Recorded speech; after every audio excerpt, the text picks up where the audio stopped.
A mãe narcisista, ela costuma confundir amor com posse, controle com cuidado, né, e culpa com vínculo. Então, muitas delas invadem a individualidade do filho, destruindo a autoestima desde muito cedo. E o mais doloroso é que esses filhos continuam buscando amor justamente na pessoa que mais os machuca. Pena, né? É muito difícil. Então, hoje nós vamos falar sobre as características da mãe narcisista, né? Sobre o impacto que esse tipo de relação causa na vida emocional do filho. E principalmente sobre como começar a se curar sem culpa, né? Porque esse é um dos conflitos emocionais mais difíceis que existem, né? Bom, quando a relação com a mãe machuca, a maioria das pessoas não questiona a mãe, questiona a si mesma. Né? E é exatamente aí que começa esse aprisionamento emocional, né? Porque a criança cresce acreditando que alguma coisa nela deve estar muito errada, né? Só que não está. Quando uma criança cresce sem o amor da mãe, ela não deixa de amar essa mãe, ela deixa de se amar. Esse é o grande problema, né? E só muito mais tarde ela vai entender, né? Porque ela sente como se ela não fosse digna de ser amada, como se ela não merecesse, né? Pô, a minha própria mãe, né? Mas atenção, gente, quando a gente fala sobre mãe narcisista, a gente não tá falando simplesmente de uma mãe rígida, difícil, ou aquela mãe cheia de personalidade, aquela mãe pentelha. Nós estamos falando de uma mãe que precisa emocionalmente controlar o filho para ela se sentir segura. É uma mãe que ela não consegue enxergar aquele filho como alguém separado dela, né? Como uma pessoa que tem desejos, tem opiniões, sentimentos, tem identidade própria. Né? Tem gente que saiu de casa há 20 anos, constituiu família, carreira, amadureceu, mas emocionalmente ainda vive tentando ser aceito pela mãe. Né? Ainda deixa o humor dela definir o próprio dia dele. Ainda sente necessidade de aprovação e ainda se culpa profundamente quando desagrada essa mãe. Gente, isso é muito sério. Né? A mãe narcisista, ela não controla só através da agressividade. Muitas vezes ela controla através da culpa, do silêncio, daquele tratamento, daquele gelo, né, da manipulação emocional, da crítica que é constante, né, da invalidação e até da vitimização. Isso ela se vitimiza muito. Então você começa a se sentir responsável pelo bem-estar e pela felicidade dela. E aí acontece uma coisa muito triste. A pessoa vai se abandonando para conseguir manter aquele vínculo funcionando. Só que ninguém consegue ter saúde emocional vivendo assim. Não é verdade? Por isso, uma das características assim muito comum dessas mães é a invalidação emocional. O filho nunca consegue existir emocionalmente por inteiro, né? Porque tudo volta para a mãe. Não existe espaço verdadeiro para a dor daquele filho. Se ele sofre, ela minimiza, né? Porque quem sofre é ela tem as dores do mundo. Se o filho tenta se posicionar, ela distorce tudo. Se ele confronta algum comportamento que ele não tenha gostado, muitas vezes ele acaba sendo tratado como ingrato, cruel, desequilibrado. E isso cria uma confusão emocional enorme, né? Porque o filho cresce sem entender direito, sem confiar na própria percepção, porque ele é invalidado. Tudo que ele fala, ela fala que não é nada daquilo. Né? Então ele não entende se ele realmente sofreu abuso emocional e ele não consegue validar aquilo que ele está sentindo. Talvez essa seja uma das consequências mais graves da criação narcísica. Né? A pessoa perde a confiança em si mesma. Também costuma existir muita comparação, muita crítica, muita desvalorização emocional. Né? É comum um filho ocupar o lugar do problemático, do difícil, enquanto o outro é colocado num pedestal. Porque o que ela faz? Ela elege o filho de ouro, que tem que fazer tudo que ela quer, lógico. E o filho que é o bode expiatório, né? E isso destrói silenciosamente a autoestima desses filhos. Porque nós estamos falando de uma corrosão emocional muito lenta, ela é diária, ela é repetitiva, ela é implacável, ela não acaba nunca. Né? É um ambiente onde a pessoa nunca consegue relaxar de verdade. Né? A mãe narcisista, ela também costuma invadir muitos limites. Né? Ela controla aparência, amizade, relacionamentos, profissão, dinheiro, rotina e até emoções. Ela quer controlar tudo dos filhos.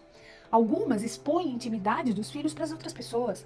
Outras fazem comentários humilhantes em tom de brincadeira. Né? Muitas usam fragilidades emocionais como arma em discussões. E isso afeta todas as relações da vida adulta desses filhos. Né? Muitos deles se tornam adultos extremamente ansiosos, né, que vivem em estado de alerta, né, têm um medo enorme de rejeição e se cobram demais, né, eles sentem culpa até quando eles descansam. Essa mãe, ela faz a cabeça de toda a família contra o filho que ousa questionar. Né? Então ele é o filho problema, é o filho ingrato, é o rebelde, né? E muitas pessoas da família e mesmo amigos acreditam. Né? E é isso justamente que desacredita o filho. Se ele vai se defender ou falar o que está acontecendo, as pessoas já ouviram tanto essa mãe falando, ai coitada, né? Se queixando dele, dizendo quantos problemas ela enfrenta com esse filho, né? E aí, ao reclamar dessa mãe, ele acaba justamente corroborando o que ela já falou anteriormente, né? Que ela fala, ele fala de mim, fala mal de mim.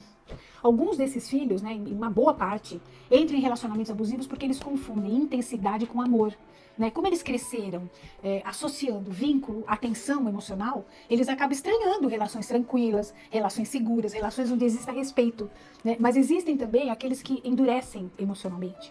Né? Pessoas que aprenderam desde cedo, de muito cedo, que demonstrar vulnerabilidade nunca foi seguro.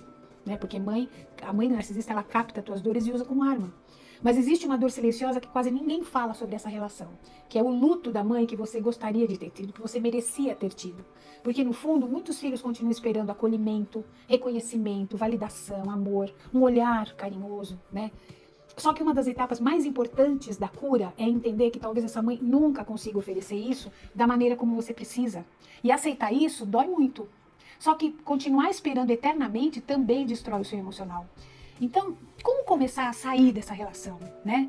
O primeiro passo é parar de normalizar aquilo que machuca. Tem gente que passa a vida inteira dizendo pra si mesmo, mas é o jeito dela, ela é assim mesmo, ela sofreu muito. Ela faz isso porque ela me ama. Sim, muitas mães sofrem muito, né? Mas o sofrimento, seja ele qual for, na intensidade que tenha sido, nunca vai justificar a destruição emocional contínua.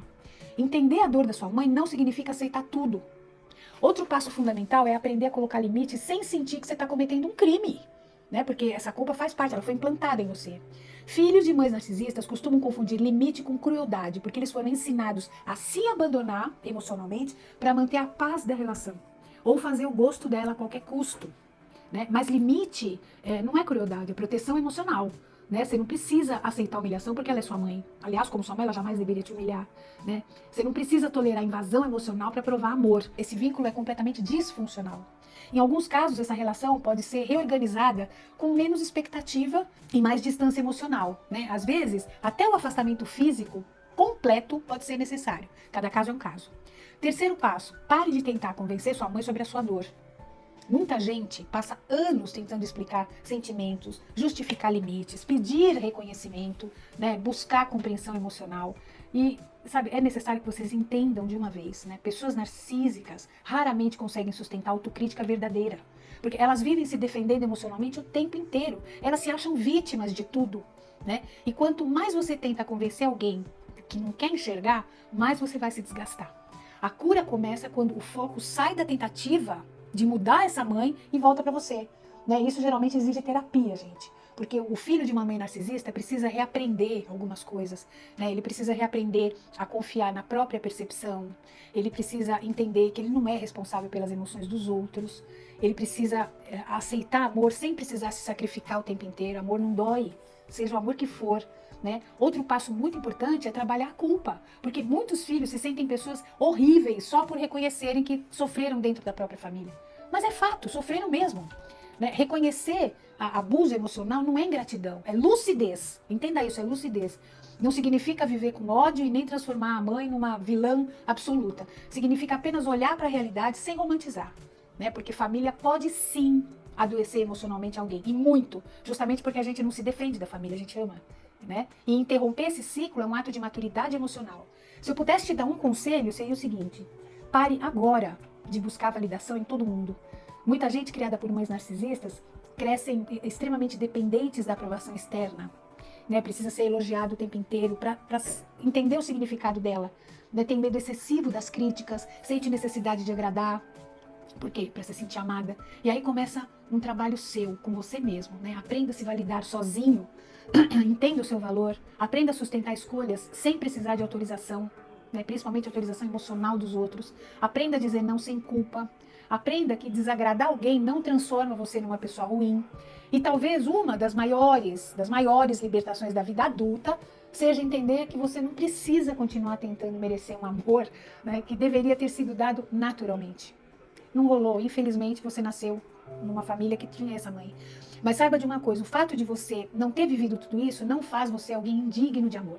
Você pode construir relações diferentes, você pode aprender a viver vínculos mais leves, né, mais confiáveis, você pode se relacionar sem precisar ficar performando perfeição o tempo todo, né, para ser aceito, para ser amado. Não, você tem que se amar. E talvez pela primeira vez na vida você consiga entender que amor não deveria causar medo, né? Nem culpa, nem sensação constante de inadequação, tá bom?